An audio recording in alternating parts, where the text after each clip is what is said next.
नमस्कार सबैजनालाई। यति बेला चाहिँ हामी मिर्मीमा छौँ। गल्याङदेखि 6 जना साथीहरू मिर्मीको यो जेन्जी रेस्टुरेन्टमा रहेको नाङ्लो सेट ट्राई गरौँ। 2-4 वटा फोटो खिचौँ पारी गुल्मीतिर, अनि त्यस्तै गरी मिर्मीको ड्याममा पनि घुमाउँ भनेर घरदेखि निक्लेको। आज चाहिँ हामी यहाँ जेन्जी रेस्टुरेन्टमा एउटा नाङ्लो सेट उपलब्ध रहेछ, त्यसलाई ट्राई गरौँ भनेर पनि आएका छौँ।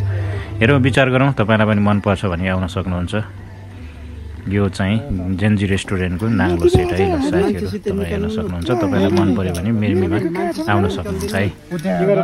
जेन्जी यति बेला चाहिँ हामी जेन्जी रेस्टुरेन्ट मिर्मीमा छौँ। ओ माय गॉड, सरले चाहिँ फोटो यता चाहिँ गेम चलिरहेको छ, साउन्ड आइरहेको छ होइन। अनि यो यहाँ चाहिँ के रहेछ भने होइन, यो भुटुवा रहेछ होइन, अनि ललिपप रहेछ, अनि फ्राई मोमो रहेछ, अनि बाख्राको म्युनिस रहेछ, चटपट रहेछ, म पनि खाम एउटा अनि विङ्स रहेछ। यस्तो भिडियो खिचेको बेला कस्तो नबोल्नु नि हेर्नु सबै साथीहरू। यो नाङ्लो सेट के को हो? नाङ्लो सेट भुटुवा